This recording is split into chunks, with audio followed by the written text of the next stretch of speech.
Hi bro. Hi, hello, hi. ఎలా ఉన్నారు? చాలా బాగున్నాను. బిగ్ బాస్ నుంచి వచ్చారు, ఏమనిపిస్తుంది ఈ క్రౌడ్ చూసి? క్రౌడ్ చూసి ఆ, చాలా ఆనందంగా ఉంది. ఎందుకంటే దానికోసమే లోపలికి వెళ్ళాను. అది దొరికింది నాకు.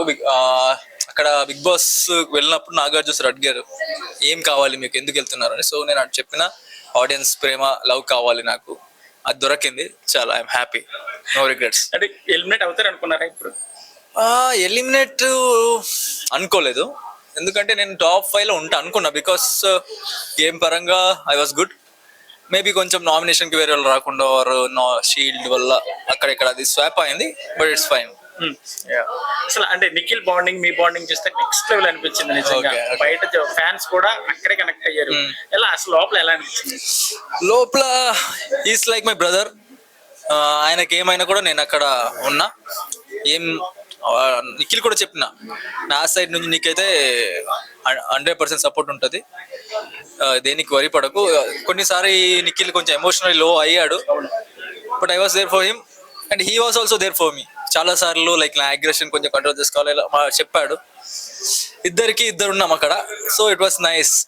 కొన్ని సందర్భాల్లోని RRR తో కూడా పోల్చారు నాగార్జున గారు. చెప్పారు ఆర్ఆర్ ఎన్టీఆర్ అయితే రామ్ చరణ్ బస్తా టాస్క్ చెప్పారు. అది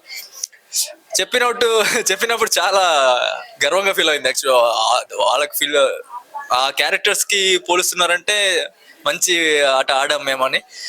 సో ఆ రోజు చాలా ప్రౌడ్ ఫీల్ అయింది నాకు. అండ్ అఫ్ కోర్స్ మా ఫ్రెండ్షిప్ అలా పోలుస్తున్నారంటే I was happy. Okay, Nikhil చాలా సార్లు ఎమోషనల్ అయ్యేవాడు కదా, అసలు ఏమైనా చెప్పాడా బయట జరిగే సిచ్యువేషన్ కానీ, బయట తన లవ్ గురించి కానీ ఏమైనా మీకు ఏమైనా ఓపెన్ చెప్పారు? అది చెప్పాను నేను ఇక్కడ. చెప్పారా అనేది? చెప్పారు. బయట కొంచెం నిఖిల్ కొంచెం అక్కడెక్కడ ఉంది, కొంచెం ప్రాబ్లం ఉంది. అండ్ ఫ్యామిలీని చాలా మిస్ అయ్యాడు. అంటే చాలా తక్కువ ఫ్యామిలీ లేకుండా ఉండేది నిఖిల్. నేనైతే బయటనే ఉంటా ఆల్మోస్ట్. సో అక్కడ కొంచెం మిస్సింగ్, హోమ్ సిక్ లాగా ఫీల్ అయ్యాడు. బట్ ఇప్పుడు ఈస్ కమింగ్ బ్యాక్. అంటే ఫినాల టాస్క్ లో కూడా, టికెట్ ఫినాల టాస్క్ లో కూడా కాళ్ళకి రక్తం కారుతున్నా సరే ఆడాడు నిఖిల్. ఏమనిపించింది అప్పుడు? నా బ్రదర్ రా అనిపించింది, నా ఫ్రెండ్ రా నువ్వు అనిపించింది. మీరైతే బాల్ టాస్క్ లో గివ్ అప్ ఇచ్చారు, బాల్ అది ఏమైందంటే లాస్ట్ కి ఒకరే విన్నారు, దాంట్లో నిఖిల్ విన్నారు. ఓడిపోతే సెకండ్ థర్డ్ కి సంబంధం లేదు, గెలిచిన వాళ్ళకి టికెట్ దొరుకుతాయి అంతే. నేను నిఖిల్ కొట్టాడు ఆల్రెడీ, ఇంకా నేను ఎందుకు ఆడాలి అని వదిలేసాను నేను. అంతేనా? అంతే. అంటే మీరు అలా కోపంగా ఇసురు కొట్టబోతుకి జనాలు ట్రిగర్ అయ్యేవాళ్ళు. లేదు, నేను గ్లాస్ కి పగిలి కొట్టిదా, అది కావాలని కాదు. అది ఒక 2 times ఇలా పుష్ చేశాను, అది వెళ్ళట్లేదు. అప్పుడు కోపంలో ఇలా గట్టి కొట్టిన, అది బైక్ పైకి వెళ్ళి గ్లాస్ పడింది. అది కోపం గ్లాస్ కి పడాలని కొట్టింది కాదు.